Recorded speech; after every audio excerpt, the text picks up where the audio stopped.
본 방송에서 제공하는 투자 정보는 투자 판단에 대한 조언입니다. 방송에서 제공하는 주식의 가치, 가격 상승 및 하락에 대해서는 방송사에서 보장하지 않습니다. 실시간 정보 브리핑입니다. 테슬라 침몰 건진 전기 트럭 보합세 속 나홀로 6.6% 급등.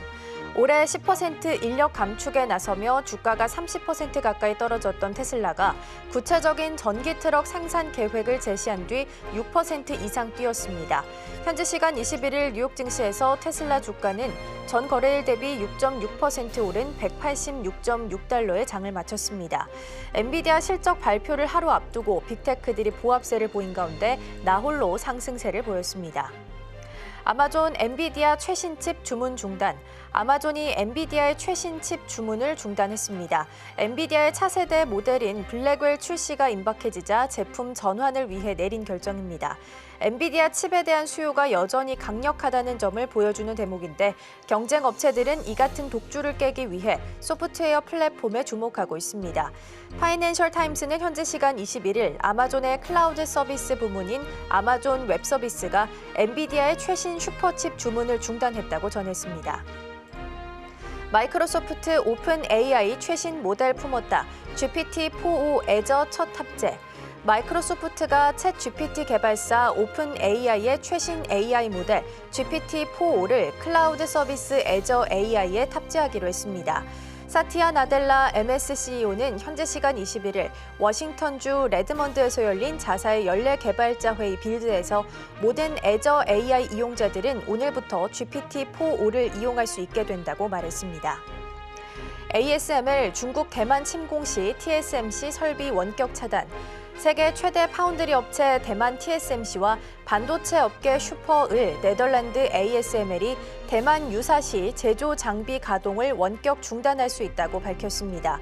중국의 침공 위협 고조로 세계 첨단 반도체 생산의 대부분을 담당하고 있는 대만이 중국에 장악될 가능성에 대한 우려가 커지자 반도체 업체들이 진화에 나선 것으로 풀이됩니다.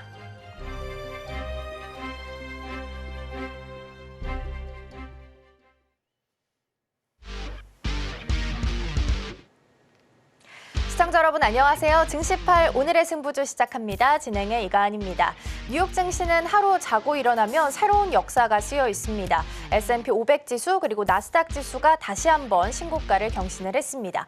그리고 또 대표적인 매파로 분류되는 크리스토퍼 월러 연준 이사가 좀 톤 다운된 발언을 내놨습니다. 금리 인상은 불필요하다라고 발언을 하게 되면서 시장은 좀 안도감을 찾아가는 모습입니다. 엔비디아의 실적 발표를 하루 앞둔 D-1 오늘 마지막 거래일입니다. 반도체주 전략은 또 어떻게 챙겨가면 좋을지 잠시 후에 함께 확인해 보도록 하겠습니다. 자, 그럼 증시8 오늘의 승부주 힘차게 출발해 보도록 하겠습니다.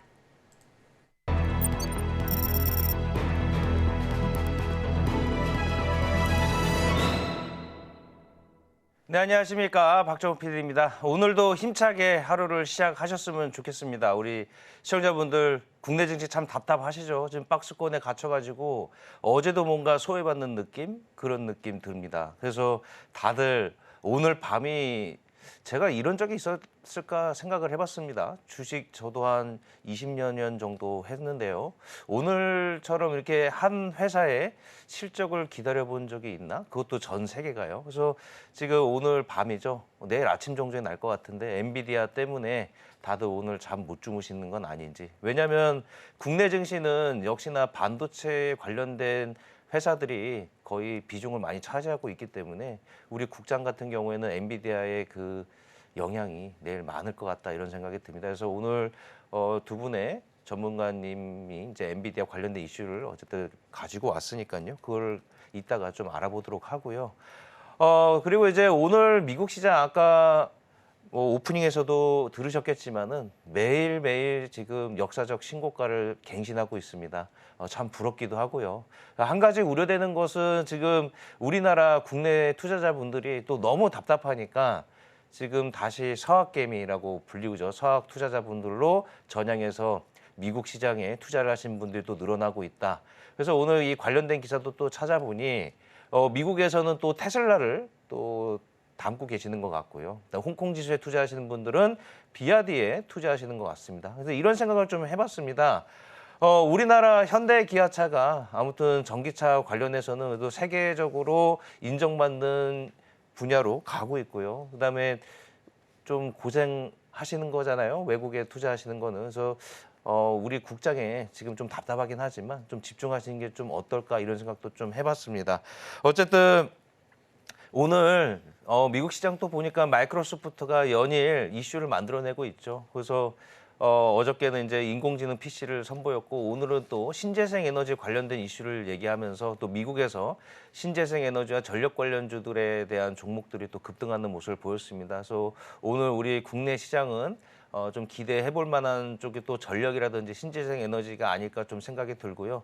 그다음에 이따가 이제 우리 오늘의 승부주 종목 AS 받고 나서 또 화장품 얘기 안 할 수는 없을 것 같습니다. 자, 그럼 우리 시청자분들 답답하시더라도 힘내셨으면 좋겠습니다. 우리나라 시장 단단하고요. 우리 기업들 전 세계적으로 인정받고 있으니까 너무 걱정하지 마시고 오늘의 승부주 집중하시면 좋을 것 같습니다. 자, 그러면은 어저께 수익률도 한번 확인해 보실까요? 네, 어제 금호석유 보합권에서 마무리됐고요. 그다음에 S&T 모티브도 보합권에서 마무리됐습니다. 방송 개편하고 처음 있는 일인 것 같습니다. 뭐 손실은 아니고요. 하루치 수익률을 보여드리는 거기 때문에 보합권에서 마무리됐습니다. 어쨌든 어제 우리나라 시장 자체가 혼조세를 보였기 때문에 해당 종목들도 뭐 크게 뭐 손실 본 것도 아니고 움직임이 좀 미비했다고 생각하시면 될 것 같은데 유차희 대표 일단 금호석유 일단 보합권입니다. 네. 어쨌든 보합권이다 보니까 매수 유효와 홀딩 전략은 여전하신가요? 그렇죠. 왜냐면 뭐 하루 이틀 보려고 매수하는 게 아니라 조금 중기적인 관점에서 화학주, 그러니까 제가 어저께도 화학주 말씀드리면서 아직 화학주가 완벽하게 돌아섰다라는 측면에서 말씀드리는 게 아니라 중국 경기가 좀 바닥을 친다는 부분들, 약간 시각이 변화될 수 있다라고 생각되면서 좀 중기적인 관점에서 바라보자 말씀드린 거고, 금호석유 같은 경우는 그럼에도 불구하고 실적도 제일 좋고 앞으로의 어떤 기대감들 감안한다라면 충분히 뭐 5월 사실은 4월 중순부터 상당히 주가가 많이 올라왔다는 부분도 감안한다라면 약간의 기간 조정을 줄 때 저는 매수 가능하다 보고 있습니다. 네, 그리고 최근 제안해 주셨던 제우스가 연일 좋은 모습을 보이는데 살짝 뭐라고 해야 될까요? 계속 이제 조금 매도 물량 때문에 버티지 못하고 좀 내려가는 모습인데 이거 계속 어차피 이것도 단기 관점으로 얘기하신 건 아니잖아요. 제가 이제 반도체 관련된 종목군들을 한 일주일에 한 번 정도씩은 좀 꾸준히 말씀을 드리는 것 같아요. 그래서 뭐 제우스라든지 지난주에 제가 원익 QNC 같은 경우도 말씀드렸었는데 일단은 뭐 오늘도 뭐 반도체 관련된 거 갖고 나왔는데 내일이 디데이라 생각 좀 하고 있습니다. 내일 이후에 이제 치고 나가는지 그런 것을 좀 확인하면서 정리할 거는 정리하고 끌고 갈 건 끌고 가고 어떤 기준이 나올 수 있기 때문에 내일 흐름을 좀 보면서 대응하시면 좋지 않을까 판단하고 있습니다. 네, 일단은 반도체 관련된 얘기는 이따가 중점적으로 할 예정이기 때문에요. 또 유창희 대표님한테 추가적으로 종목 압축과 이슈에 대해서 분석을 해보도록 하겠고요.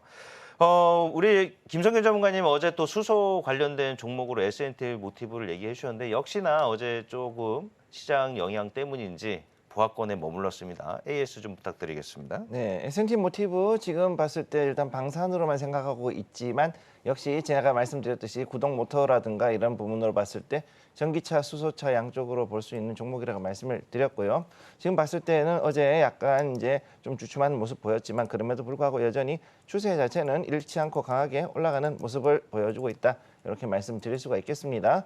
자, 그래서 여기에서 봤을 때는요, 현재 S&T 모티브 같은 경우에는 지금은 당장은 여러분들이 조금 의아해하실 수도 있겠지만은 이게 대략 한 2분기가 지나간 시점, 그러니까 7월 정도 되기 전까지 해서 아마 여기에서 구체적인 어떤 움직임이 나올 것이라고 보고 있기 때문에 이 추세는 계속해서 진행이 될 거라고 보고 있습니다.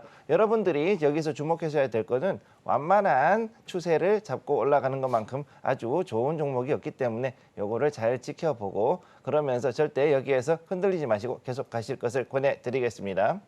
그리고 어제 미국장에서 전력 관련된 종목들 움직임이 좋았거든요. 네. 그래서 그 중에서는 또 원전 관련주들도 움직임이 괜찮았는데 보성 파워텍도 심상치 않잖아요. 네. 근데 아직 이제 차트상으로 그때 말씀해 주신 것처럼 이제 시작인 것 같은 느낌인데 지금 매수 조건도 가능할까요? 이제 수익률은 꽤 높게 나오고 있지만은 네. 지금 자리에서도 오늘 분명히 전력 관련주가 움직일 것으로 예상되는데 네. 보성파워텍이 또 하나의 또 대안이 되지 않을까 싶어서요. 보성파워텍 지금 자리 괜찮고 상당히 나쁘지 않습니다. 그리고 재미있는 게 어제 같은 경우 생각보다 그렇게 많이 빠지지 않고 오히려 5일선을 지켜주는 모습 보여줬죠. 자, 그래서 보성파워텍 같은 경우에는 아직까지도 이 원전 관련주이면서도 동시에 전력 관련주이기 때문에 두 가지 테마가 복합으로 가다 보니까 아무래도 좀 더 강하게 올라갈 수 있지 않을까 이렇게 보고 있고요. 현재 추세로도 봤을 때도 굉장히 자리가 좋습니다. 그렇기 때문에 여기서 약간은 더 올라갈 수 있는 여유가 있다. 대략 한 현재에서 15에서 20% 정도는 더 올라갈 수 있는 상승 여력이 있다고 보고 있고 그 자리에서 오더라도 앞으로 조금 더 그 전력 관련돼 있는 추세로 봤을 때 특히 최근 들어서 LS 같은 경우에는 뭐 수주 잔고가 9조 원이 넘어간다는 이야기가 나올 정도이기 때문에 앞으로 봤을 때는 이런 그 전력 설비 관련된 종목들 좀 더 지켜보셔도 나쁘지 않다 이렇게 말씀드리겠습니다. 자, 그리고 이제 라운드 피겨라고 하죠. 주식시장에서는 좀 중요한 자리대인데요. 반올림에서 이제 뒷자리가 0으로 끝나는 가격대. 이 얘기를 왜 우리 시청자분들한테 하는지 아시죠? 자, 김성규 전문가님이 제안했던 스택 인베스트먼트가 10,000원을 돌파했습니다. 근데 지금 움직임이 심상치가 않아서 이 정도면 이제 조금 저가 만약에 이거를 매수를 했다면 팔고 싶어서 죽을 것 같거든요. 예. 어떻게 할까요? 손가락을 막을까요? 아니면 이제 좀 팔을까요? 매도를 할까요? 이거 되게 좀 애매한 자리인데 현재 자리에서는 지금 보시면 거래량 보시면은 자 여기에 거래량 쭉 보세요. 지금 여기서 봤을 때 2월부터 해가지고 쭉 올라갔습니다. 그런데 굉장히 외국인과 기관이 야금야금 사가지고 모으는 걸 볼 수가 있죠. 그러다 보니까 이 정도의 거래량이라 그러면 앞으로도 좀 더 간다고 봤을 때 저는 그냥 홀딩하고 가겠습니다. 그래서 요거에 대한 목표가를 다시 한번 제시를 해드리면은 현재 10,000원이 돌파를 했습니다. 9,200원을 드렸는데 현재 10,000원이 돌파를 했기 때문에 다음으로 갈 수 있는 자리 11,000원 그 다음에 올라갈 수 있는 자리는 이 조금 더 올라가서 13,000원까지 충분히 보실 수 있겠다 이렇게 말씀드리겠습니다. 네, 11,000원 제 머릿속에 입력했습니다. 저도 AI가 있으니까요, 머릿속에. 자, 11,000원이 되면 또다시 우리 시청자분들한테 AS 해드릴 테니까 걱정하지 마시고 만약에 매수하신 분들이 있다면 오늘의 승부주 귀속되시면 됩니다. 계속 보세요. 자, 그리고 이제 간단하게 우리 유창현 대표님이 K뷰티에 대해서 우리 이 개편 첫 방송부터 화장품에 대해서 많이 얘기해 주셨고 네. 어제장 우리나라 시장 그나마 선방할 수 있었던 것도 K뷰티 아니겠습니까? 네. 근데 지금 저도 그렇지만 많은 분들이 이제 반도체를 믿고 있다가 화장품 올라가는 거 안 믿고 네. 계속 간 보다가 이제 놓치신 분들이 많을 것 같습니다. 네. 근데 지금 파마 리서치도 소개해 주셨고 네.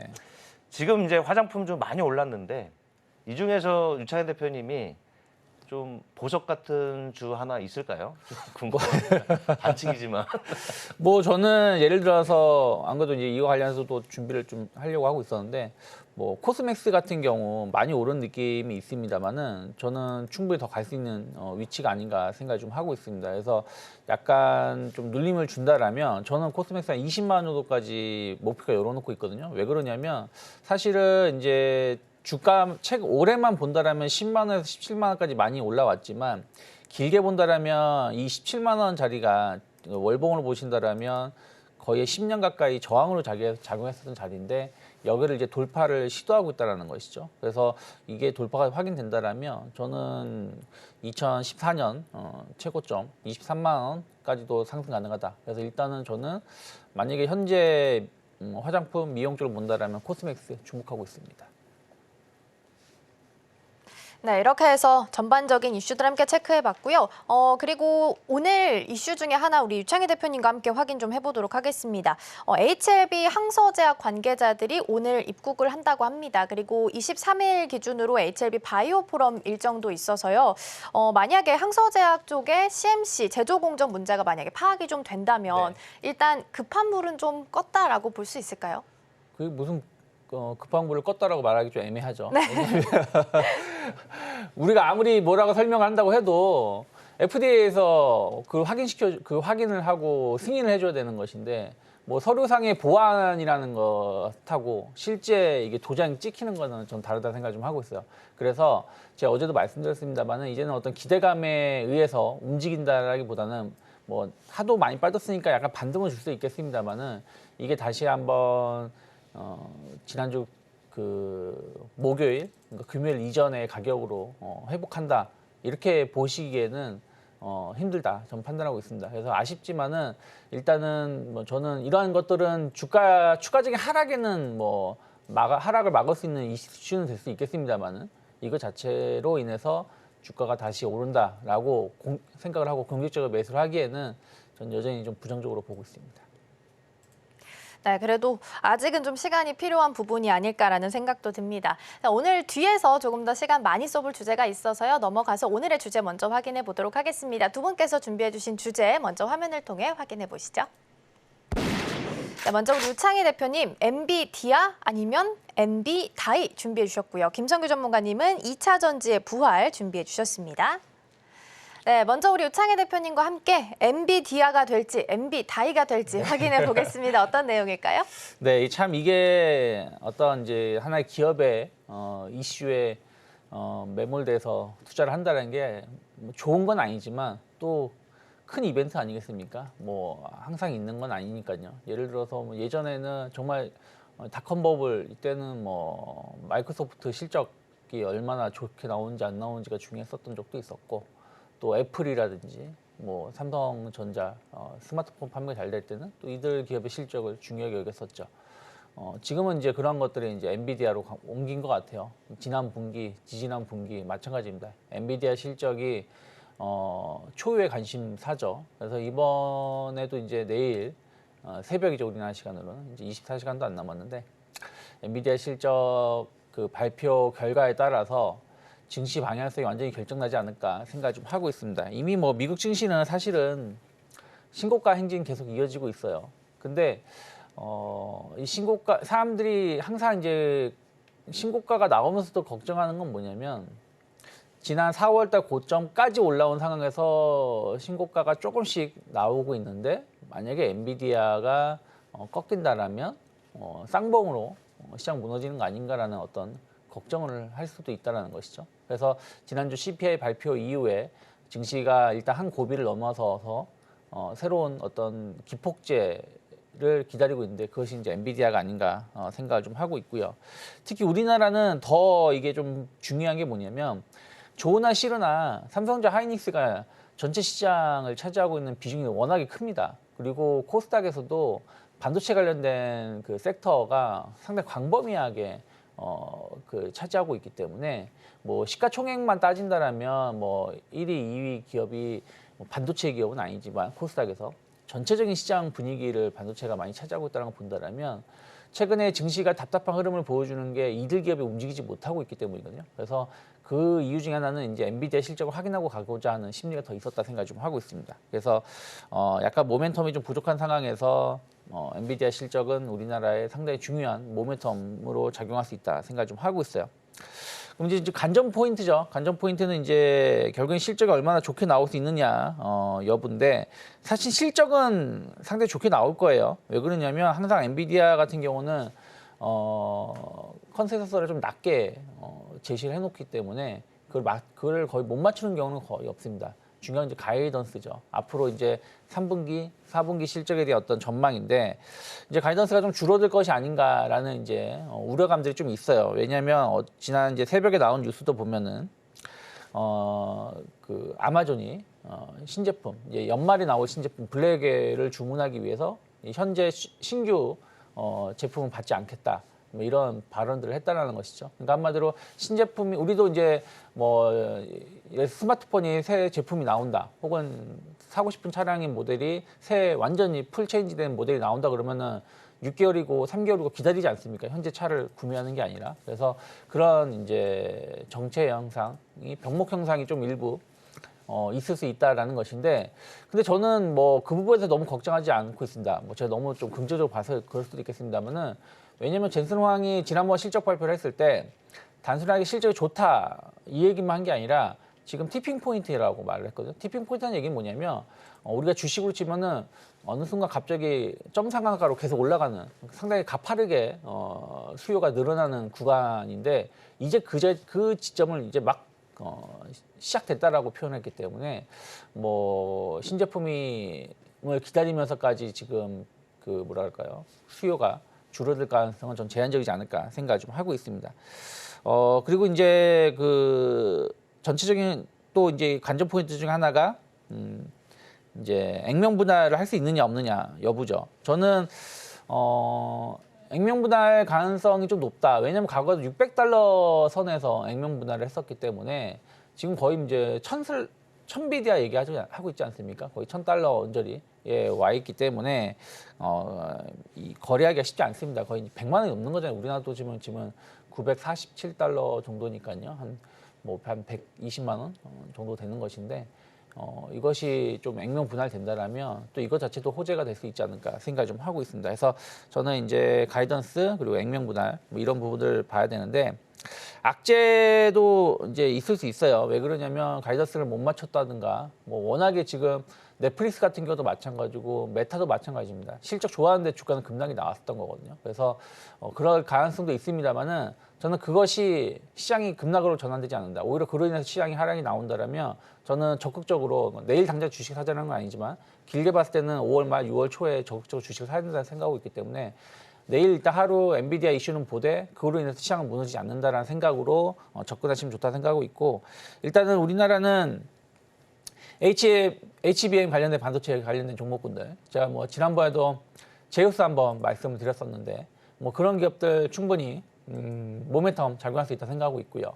그리고 또 이제 삼성 관련해서 어떤 얘기가 나온다라면 충분히 삼성전자를 필두로 해서 진짜 그 루머인지 아닌지 모르겠지만 어쨌든 그로 인해서 급락이 나왔던 종목군들이 또 바로 주가가 회복할 수 있다 생각을 좀 하고 있습니다. 그래서 삼성전자 이슈가 얼마나 좀 해소가 될 수 있는지 여부를 좀 체크를 하면서 어쨌든 우리가 주식은 사야 된다는 것이죠. 그 이벤트가 뭐 FOMC 이벤트든 뭐든 어떤 전략 예측을 해놓고 나서 대응을 한다라면 일단 저는 오늘 주식을 사도 된다. 그러니까 내일 확인하고 주식을 사도 되겠습니다만은 또 내일 정말 좋게 나와서 주가가 급등하게 된다라면 신규 접근이 부담스러울 수 있고요. 또 엔비디아로 인해서 주가가 많이 오른 건 아니기 때문에 국내 증시에 영향은 좀 제한적이다. 그렇다면 저는 오늘 같은 경우 관련된 기업들 조금 매수하고 하루를 마감하는 것도 좋지 않을까 생각하고 있습니다. 네, 실적 발표를 앞두고 어떤 전략을 세우면 좋을지 조언까지 남겨주셨는데요. 엔비디아랑 다이 중에 만약에 엔비디아 쪽으로 실적이 잘 나오고 가이던스도 잘 나오게 된다면 투톱 중에서 SK 하이닉스랑 삼성전자 중에서 뭘 하나 바라봐야 된다면 SK 하이닉스가 조금 더 나을까요? 사실은 기술적인 측면에서는 SK 하이닉스가 맞죠. 매수라는 게 맞다라고 생각하고 있는데 저는 삼성전자도 충분히 가격이 저렴하다, 싸다 생각을 하고 있어요. 왜 그러냐면 그저께인가 나온 뉴스를 보면은 지금 엔비디아의 그 제품들 때문에 웨이퍼가 다 HBM 쪽으로 다 쏠렸다라고 하거든요. 그러면 그 얘기는 무슨 얘기냐면 웨이퍼라는 건 한계가 있는 거고 생산 라인도 한계가 있다라고 보고 있어요. 그러면 다른 레거시 반도체의 수요 그 공급이 급감하는 부분들이기 때문에 이쪽에 대한 어떤 가격이 또 늘어나는 부분들이 좀 있어요. 그러면 삼성전자 같은 경우는 지금 주가가 HBM 아까 제가 예전에도 말씀드렸습니다만 엔비디아 공급하고 있지 않아요. 그럼 엔비디아에서 뭐 어떤 좋은 얘기가 안 나왔다고 해도 삼성전자 실적이 스크래치 나는 경우는 없습니다. 오히려 레거시 반도체 쪽이 가격이 상승하고 있기 때문에 여기에 대한 어떤 실적 기대감들 충분히 좀 반영될 수 있다. 그리고 뭐 꼭 엔비디아만이 아니죠. 마이크로소프트는 지난번에 이제 AMD랑 그 협업하겠다고 얘기했고, 그러면 AMD 쪽에 삼성전자가 공급 계약을 맺었던 게 있기 때문에 그런 것들 감안한다라면 저는 삼성전자는 충분히 매수 가능하다 생각을 좀 하고 있고요. 그리고 하이닉스는 당연히 뭐 엔비디아 실적 좋게 나온다라면 사야 되기 때문에 제가 그 지난번에도 말씀드렸지만 두 기업 모두 동일한 비중으로 매수하신 전략 나쁘지 않고 뭐 삼성이든 하이닉스든 내가 조금 더 그 마음에 드는 쪽으로 해서 매수하는 것도 나쁘진 않다 생각하고 있습니다.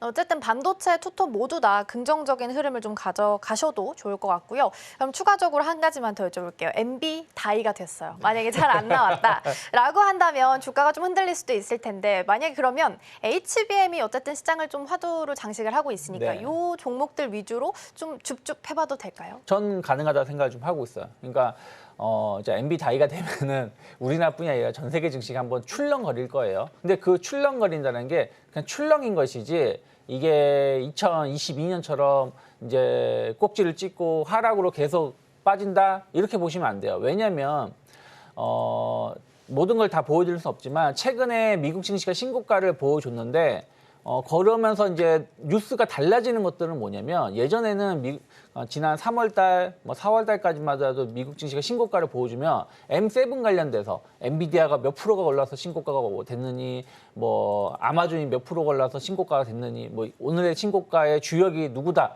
하는 게 다 M7 관련된 거였거든요. 메타라든지 이런 기업들. 근데 최근에 신고가를 미국 증시가 보여주는에도 줄 때 M7 관련된 기업이 언급되는 게 거의 없어요. 그러니까 무슨 얘기냐면 어떻게 보면은 완전히 시가총액 상위 종목군들 제외하고 그 밑에 있는 기업들이 주가가 올라오면서 신고가를 보여주고 있는 것이기 때문에 엔비디아 실적 자체가 약간 뭐 실망감이 있다고 해서 주가가 급락할 것인가? 저는 그건 아니라 생각 좀 하고 있습니다. 그리고 또 하나가 뭐냐면 메타, 넷플릭스 뭐 이런 기업들 보면 실적 발표하고 나서 실적은 좋았는데 가이던스라든지 이런 부분들이 실망스러워서 주가가 막 10%씩 하락했는데 지금 다 회복시켜 놨거든요. 그러면 엔비디아도 가이던스 어떤 이런 부분들로 인해서 하락이 나온다라면 전 충분히 일정 시간이 지나면 회복될 거라 생각 좀 하고 있어요. 그렇기 때문에 만약에 엔비디아가 됐다 그러면 시장을 떠나는 것이 아니라 정말로 좋은 기업들 어차피 매출이 지연되는 것뿐이지 이게 없어지는 건 아니라고 생각을 한다라면 저는 그 좋은 종목군들이 조정이 나왔을 때 적극적으로 매수를 해야 된다. 다만 이제 그 시점 자체는 조금 내일 모레 당장이 아니기 때문에 좀 확인을 하면서 접근하시면 좋지 않을까 판단하고 있습니다. 네, 유창희 대표님 말씀 잘 들었습니다. 자, 근데 두 가지만 여쭤보겠습니다. 이제 삼성전자가 이례적인 원포인트 인사가 있었습니다. 네. 그만큼 지금 삼성전자가 위기라고 생각이 저는 들거든요. 네. 이 표면적으로 봤을 때 지금 HBM 글로벌 점유율도 SK 하이닉스에 밀리고 있는 상황인데 네. 유창희 대표님 아까 삼성전자 얘기 살짝 하셨잖아요. 네. 삼성전자가 이런 모습들로 인해 좀 위기를 극복할 수 있다 생각하시는 거예요? 저는 뭐 위기 극복이라고 표현하는 게 좀 의미가 없다라고 생각하고 있는 게 삼성전자가 반도체 사업만 하고 있는 건 아니거든요. 그러니까 어떻게 보면 이번에 이제 뭐 엔비디아에 급파했다. 이게 어떻게 보면 좋은 뉴스일 수도 있고 안 좋은 뉴스일 수도 있어요. 좋은 뉴스라면은 뭐 계약이라든지 이런 부분들을 하기 위해서 갔을 수도 있는 거고 안 좋은 뉴스는 정말로 루머대로 제품에 문제가 있어가지고 설득하기 위해서 갔을 수도 있는 거 아니겠습니까?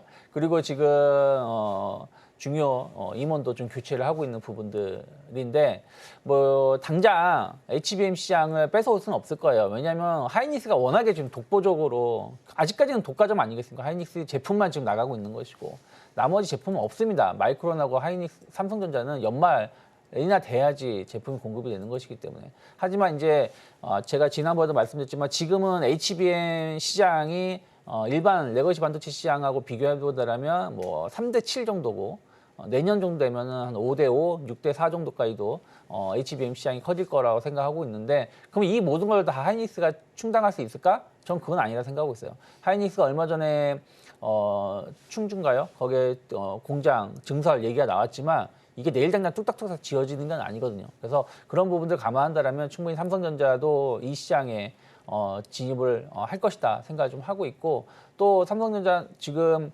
우리가 시장에서 바라보고 있는 게 온디바이스 AI 제품이거든요. 애플도 지금 이 부분에 관심을 좀 보여주고 있는데 이러한 시장이 확대가 된다라면 삼성전자는 뭐 지금 갤럭시 스마트폰 이번 2020 연초에 나온 버전이 아직도 인기가 상당히 좋다고 합니다. 그래서 이런 부분들 감안한다라면 꼭 반도체로만 삼성전자를 바라볼 필요는 없지 않을까 생각하고 있습니다. 네, 알겠습니다. 역시 삼성전자는 반도체만은 기업이 아니고 저 이렇습니다. 삼성전자 반도체 좀 힘들었는데요. 모바일하고 디스플레이 쪽에서 이거를 또 상쇄시키면서 삼성전자를 또 지켜냈었죠. 그래서 최현 대표님 말씀에 저도 동감하고요. 두 번째 질문 하나 드릴게요. 저 지금 이제 요즘에 이제 우리 시청자분들이나 개인 투자자분들이 너무 엔비디아만 얘기 나오니까 HBM 쪽으로 너무 시선이 쏠려 있는 것 같습니다. 근데 한편으로는 저는 이제 주식시장을 오래 방송을 하다 보니까 원래는 낸드 플래시가 더 중요하다고 저는 생각이 들거든요. 어쨌든 서버 자체가 있어야 되고 최근에 보시면 예전에는 그 인공지능이 텍스트로만 됐다면 최근에 음성 지원까지 되거든요. 그러면은 저장 공간이 더 필요하게 될 것이고 그래서 최근에 이제 낸드 플래시가 다시 한번 이슈가 되고 있잖아요. 네. 그래서 우리 이창희 대표님이 너무 시청자분들이 HBM 쪽만 보고 계신 것 같아서 네. 내일 만약에 엔비디아 실적 발표가 됐거나 앞으로도 반도체가 유망하니까요. 네.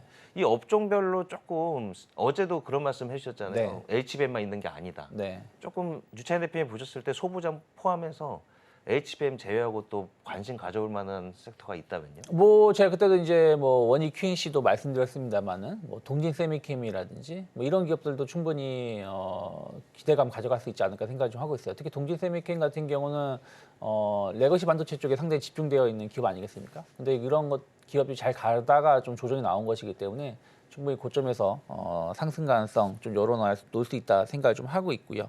그리고 뭐 리노공업이라든지 이런 기업들도 충분히 어쨌든 소켓 관련된 기업들이 좀 주목을 받는다라면 뭐 리노공업 그리고 이제 뭐 그전에도 말씀드렸던 거 VM이라든지 뭐 이런 기업들이 사실은 꼭 HBM 관련된 것만 아니거든요. 그래서 그런 것들을 좀 주목해서 대응해 보시면 좋지 않을까 생각하고 있습니다. 네, 전반적인 엔비디아 실적 관련해서 좀 전략 함께 세워봤고요. 그럼 마무리하기 전에 우리 김성규 전문가님한테도 같은 주제로 여쭤볼게요. 엔비디아와 엔비다이라는 실적 두 가지 가능성 가지고 있습니다. 아, 세 가지네요. 부합할 수도 있으니까요. 이 세 가지 가능성 중에서 어느 쪽을 조금 더 높게 보고 계시는지 그리고 어떤 전략 함께 좀 세우면 좋을까요? 일단은 그럼 엔비디아 차트 한번 보면서 이야기를 하는 게 제일 좋을 것 같아요. 차트 한번 볼게요. 자, 엔비디아 차트입니다. 여기 보시면은 958달러 38센트에 지금 86센트죠. 여기에 지금 마무리했는데 고점이에요. 자, 여기 보시게 되면은 해외 차트 띄었을 때 여기에 지금 세 번째 여기에 고점에 와 있습니다. 그래서 여기서 봤을 때는요. 지금 엔비디아는 상당히 오랜 기간 동안 해가지고 여기 838달러 32센트에서 958달러대 이 자리에서 횡보를 대략 한 2개월 정도 해왔다고 보시면 되죠. 그럼 여기서 우리가 생각했을 때 천비디아가 됐어야 되는데 왜 되지 못했을까를 생각해 본다 그러면은 저는 개인적으로 봤을 때는 이게 잘못하면 다이가 될 확률이 조금 더 높다라고 보고 있는 게 현재 고점에서 지금 현재 뚫지를 못하고 있습니다. 현재 이 자리 이틀 연속으로 해서 지금 양봉은 나왔지만 뚫지 못하고 있는 자리. 그다음 두 번째 이유는 뭐냐면은 엔비디아가 뒷심이 약해요. 항상 이 종목이 이 종목의 가장 큰 문제는 뭐였느냐 하면은 좋은 회사, 좋은 기술이라든가 이런 것들을 잘 얘기를 해놨는데 그 다음에 문제는 항상 공급 아니면 공급 후에 AS에서 반드시 문제가 일어났던 회사였기 때문에 여기에서 일어나는 것들이 어떻게 될지 자 그러면은 그 부분에 대해서 지금 우리는 이 AI 반도체에 대해서 굉장히 많은 좋은 얘기들이 나왔었는데 그러면 여기에서 그러면 젠슨 황이 이번에는 그러면 TSMC가 저렇게 조금 어느 정도 파운드리를 받쳐주고 하는 상황에서 그런 보드가 정말 제대로 공급이 될 수 있겠느냐. 그러면 공급이 됐을 때 이 공급된 이 보드가 정말 제대로 작동할 수 있겠느냐. 이 부분에 대한 것들을 우리가 좀 더 지켜볼 필요가 있겠다라고 보고 있고 그래서 물론 내일 좋은 얘기가 나올 거고 실적도 좋게 나오겠지만은 그 이후의 행보에 대해서는 여러분들이 조금은 지켜보실 필요가 있다. 이렇게 말씀드리겠습니다. 네, 실적 발표와는 또 별개로 차트상으로 봤을 땐 좀 애매한 위치에 있다라는 부분도 함께 좀 유념하시면 좋을 것 같습니다. 자, 이어서 두 번째 주제도 확인해 보겠습니다. 지금은 아니지만 이제 반도체 그리고 2차 전지가 양시장을 좀 주도했던 적이 있었는데 오늘 또 마침 주제가 2차 전지입니다. 다시 한번 부활할 수 있을까요? 네, 지금부터 한번 얘기를 해보도록 하죠. 일단 이 부활 신호탄은 제가 늘 말씀드렸지만 전고체 배터리 그리고 ESS가 돌아가는 그 순간에 항상 2차 전지가 들어갈 것 다시 반등한다고 말씀을 드렸는데 현재 이 ESS가 반등할 수 있는 여지가 이제 미국에서부터 나오고 있습니다. 현재 미국이 그 태양광 패널에 이용한 태양광 발전이 좀 더 많이 늘어남에 따라서 여기에 따른 2차 전지 ESS 시장의 수요가 상당히 많이 늘어날 것이고 앞으로 지금 실제로도 작년에 대비했을 때 대략 2배 정도 성장을 했다라는 것을 지금 보여주고 있습니다. 지난해 미국 같은 경우에 지금 보시게 되면은 ESS가 이제 신규로 설치된 게 게 대략 한 25,978kW 정도 되는 거죠. 메가와트죠. 메가와트 규모니까 지금 1년 전에 비해서 거의 2배 정도 지금 늘어났다라고 지금 보시면 되겠고요. 물론 여기에서 보시면은 이 그래프상에는 그래도 중국산 LFP 즉 인산철 배터리가 주로 돼 있는 거를 보실 수가 있습니다. 일단 제일 중요한 거는 인산철이 덩치가 큰데도 불구하고 ESS 같은 경우에는 전기차와는 달리 그렇게 큰 그 공간이라든가 이런 걸 차지하는 게 별로 중요하지 않기 때문에 오히려 이쪽 분야로 중국이 많이 들어간 걸 볼 수가 있고요. 자, 그래서 ESS는 앞으로 태양광이라든가 풍력 발전을 할 때 결국은 이 발전한 전력을 저장을 해놨다가 만약에 발전할 수 없는 시간, 즉 야간이라든가 바람이 잘 불지 않는 그런 시즌이 들어왔을 때 거기에서 전기를 뽑아서 쓸 수 있는 그런 장치이기 때문에 앞으로 신재생 에너지가 더욱더 보급이 되면 될수록 필수적으로 사용할 수밖에 없는 장비라고 보시면 되겠습니다.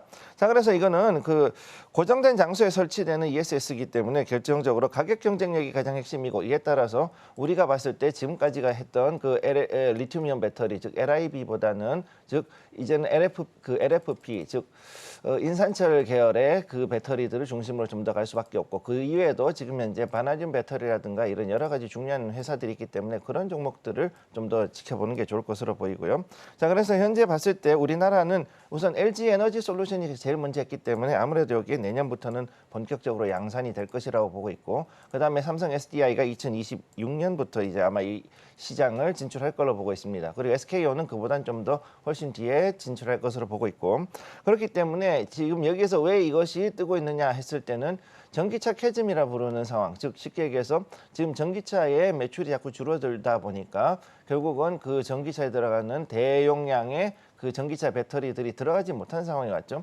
이에 따라서 2차 전지가 그만큼 그 전체적인 실적이 좋지가 못했고 이로 인해서 주가가 많이 빠져 있는 상황이었는데 그러면 공장 가동률을 더 올리기 위해서라도 어느 정도 그 전기차 수준 혹은 그보다는 조금 작더라도 상당히 대용량의 이 2차 전지를 소요하는 분야가 ESS이기 때문에 결국은 공장을 가동률을 높이고 그다음에 또 새로운 시장을 개척한다는 의미에서도 결국은 ESS 시장은 좀 더 커질 수밖에 없고 이에 따라서 2차 전지가 제2의 중흥기를 맞을 수 있는 그런 시기가 왔다라고 보시면 되겠습니다.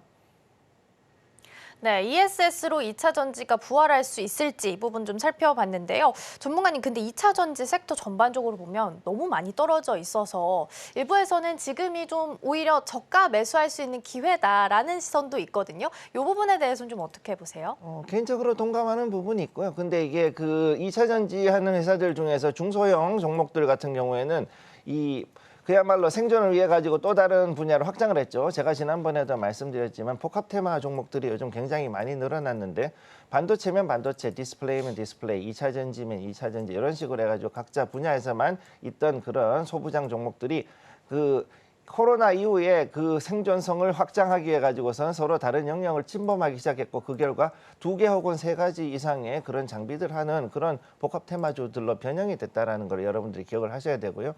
그렇기 때문에 이로 인해 가지고 중소형 그 소부장 종목들 같은 경우에는 이게 2차 전지 이외에도 오히려 뜰 수 있는 그런 상황들이 돼 있는 것들을 여러분들이 보실 수가 있고 실제로 2차 전지를 기반으로 했던 소부장 테마들 중에서 지금 현재 저평가되어 있는 종목들은 앞으로 좀 더 뜰 수 있는 방향이 있다. 이렇게 보시면 되겠습니다.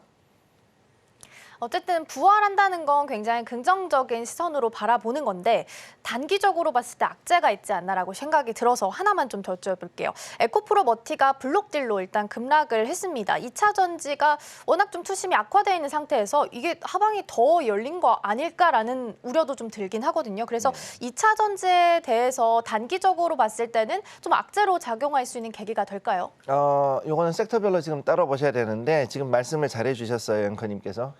에코프로하고 에코프로 머티리얼 같은 경우 양극재 중심으로 들어가는 걸 볼 수 있죠. 자, 에코프로 한번 보겠습니다. 에코프로.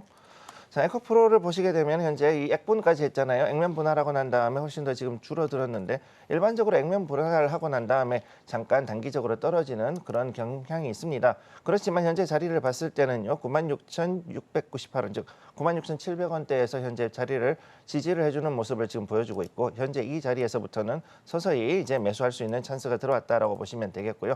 현재 여기에서 봤을 때는 비록 지금 전체적인 분위기 자체는 이평선은 조금 역배열로 나와 있긴 하지만 이 자리에서부터 서서히 올라갈 수 있는 자리에 와 있다. 즉 그 액면 분할하기 전에는 그래도 대략 한 48만 원 자리라고 보시면 되겠습니다. 그럼 그 정도 자리에서 올라간다 그랬을 땐 나쁘지 않은 자리라고 보이고 오히려 상방으로 해서 11만 원대까지는 좀 볼 수 있는 자리다. 저는 개인적으로 55만 원대, 이전에 55만 원대, 지금 현재 11만 원대, 즉 이 자리가 어느 정도는 이제 조금 더 좀 평가를 해줄 수 있는 그런 자리라고 보고 있기 때문에 지금은 과매도 구간이라고 보고 있습니다. 네, 우리 시청자분들이요. ESS라는 것을 이제 본 지 꽤 됐죠. 우리 신재생 에너지가 붐 있었을 때 말고는 처음 보시는 분들도 있으실 것 같아서 ESS는 간단하게요. 태양열을 예를 들어 볼게요. 태양열이라는 거는 낮에 좀 강하게 나오잖아요. 근데 우리가 전기를 좀 많이 쓰는 시간은 저녁 시간대고. 그래서 이제 태양광 발전은 주간에 발전량이 늘어나는데 이 에너지를 저장해 놨다가 저녁에 골고루 쓸 수 있게 이렇게 전기를 보내주는 역할 이렇게 생각하시면 될 것 같습니다. 그래서 ESS는 신재생 에너지에 꼭 필요한 거고요. 그래서 전기 발전량이 많을 시간대에 전기를 비축해 놨다가 전기 사용량이 많을 때 이거를 배분해 준다. 이렇게 좀 생각하시면 될 것 같고요. 그래서 지금 저도 좀 뜻밖이었습니다. 이제 어느 순간부터 저도 2차 전지하면은 오로지 그냥 전기차만 생각했었는데 또 마이크로소프트 얘기를 또 안 할 수가 없는데 마이크로소프트가 어제 또 이런 말을 했잖아요. 내년까지 데이터 센터의 에너지를 100% 신재생 에너지로 가동하는 게 목표다. 이러면서 또 미국에 있는 신재생 에너지 업체들이 좀 올랐잖아요. 네. 그렇다면은 이 어차피 신재생 에너지량이 늘어나면 결국에는 ESS 사용량도 늘어날 것이고 그러면 이것으로 인해서 우리 2차 전지 많은 소재, 부품, 완성품 회사들이 다 고전하고 있는데 정말로 이게 도움이 되실 거라 생각이 드는 건가요? 제가 봤을 때는 우선은 지금 우리가 보는 게 첫 번째 이 2차 전지가 부활할 때 같이 봐야 되는 게 태양광 분야 첫 번째.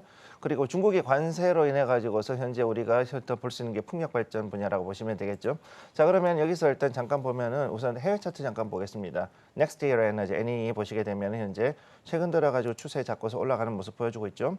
자, 그래서 여기 보시게 되면 이 자리에서부터 이런 식으로 해 가지고서는 길게 이런 식으로 올라가는 모습을 다시 보여주고 있는데 현재 IRA 예산을 마지막 년도 지금 현재 대선을 앞두고서 써야 되기 때문에 여기에서 강하게 추력이 나오는 걸 볼 수가 있고요. 그다음에 퍼스트 솔라 같은 경우도 역시 보시게 되면은 태양광 관련주인데 여기서부터 이제 올라가는 걸 볼 수가 있죠. 아까 넥스트이어라는 풍력에 관련되어 있는 유틸리티였고 여기 같은 경우는 태양광 발전인데 여기서 봤을 때 어제 급등이 나왔습니다. 8%가 넘게 지금 급등이 이렇게 나와 있는 모습을 볼 수가 있죠. 자, 그렇기 때문에 지금 봤을 때 미국에서의 이렇게 신재생 에너지가 올라가게 됐을 경우 여기에 대해서 반사 수혜를 받는 게 바로 이제 우리나라 주식이 되겠습니다. 따라서 여기서 봤을 때는요. 우선 하나솔루션을 먼저 보도록 하죠. 하나솔루션에서 이 자리 지금 오히려 오늘은 어제는 급락이 나왔지만 오히려 지금 이 자리야말로 지금 여기서 저가 매수할 수 있는 찬스로 와 있다라고 보시면 되겠고 전체적인 분위기도 26,300원짜리 여기 지지대를 디디고서 올라가는 자리이기 때문에 오히려 좋은 자리다 이렇게 말씀드릴 수가 있겠고요. 또 이런 걸로 봤을 때 앞으로 지금 상당히 많은 종목들 즉 태양광하고 풍력이 같이 올라간다고 보시면은 지금 이제 두 번째 2차 전지 중흥기가 왔다고 보시면 되겠습니다. 네, 이렇게 해서 2차 전지 주제까지 함께 좀 살펴봤고요. 오늘 승부주는 어떤 종목으로 꼽아주셨을지 궁금하실 텐데요. 함께 만나러 가보시죠.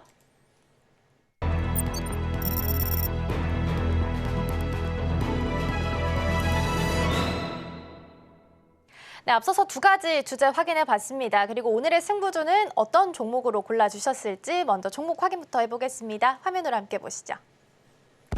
네, 먼저 우리 우창희 대표님은 이오테크닉스 그리고 김성규 전문가님은 삼성 SDI 꼽아주셨습니다.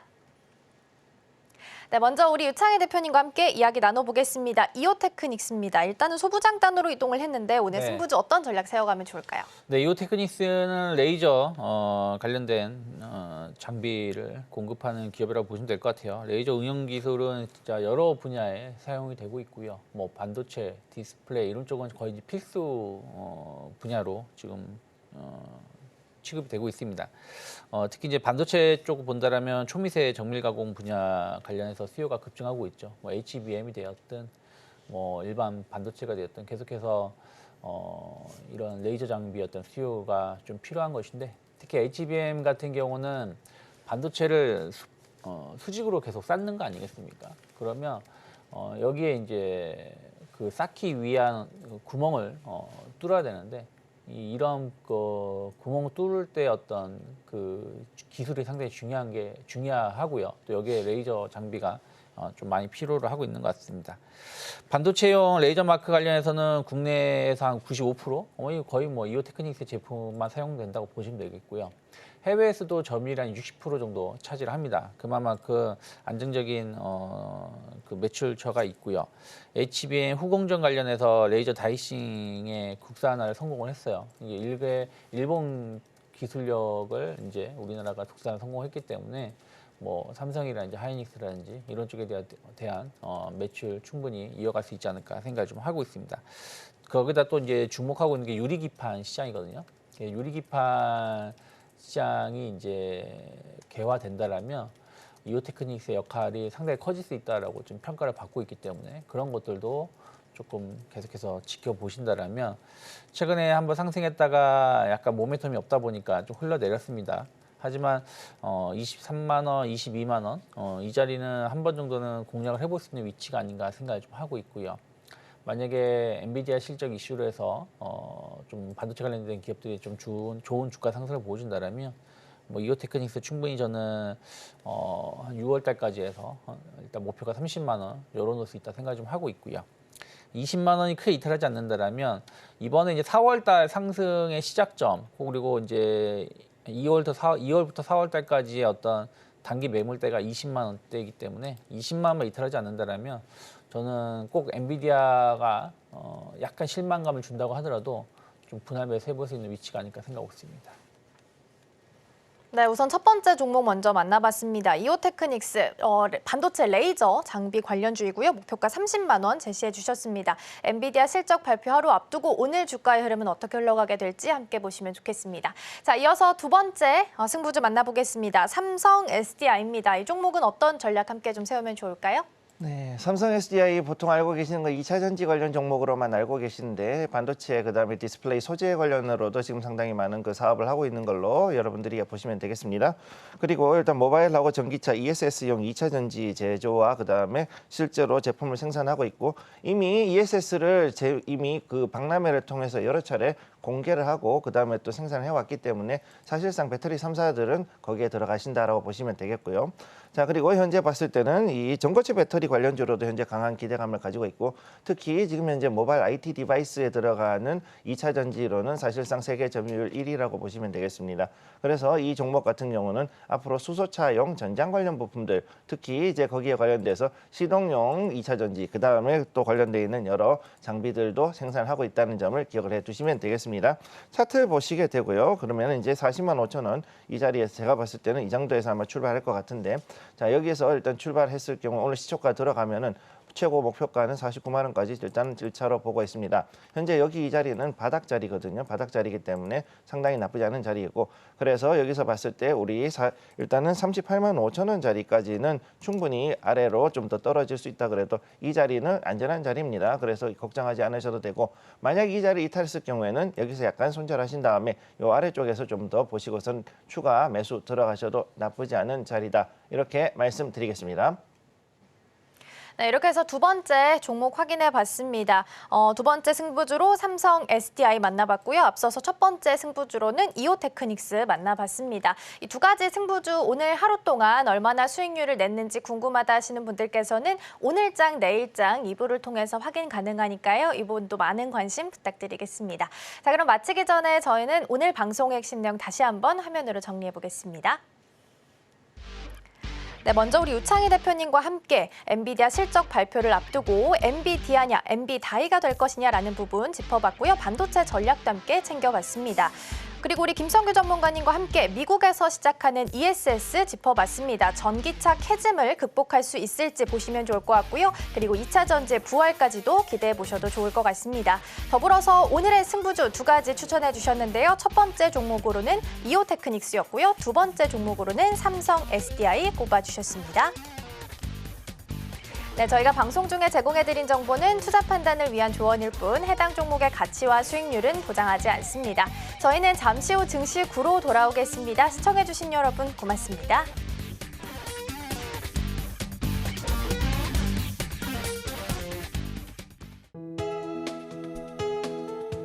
본 방송에서 제공하는 투자 정보는 투자 판단에 대한 조언입니다. 방송에서 제공하는 주식의 가치, 가격 상승 및 하락에 대해서는 방송사에서 보장하지 않습니다.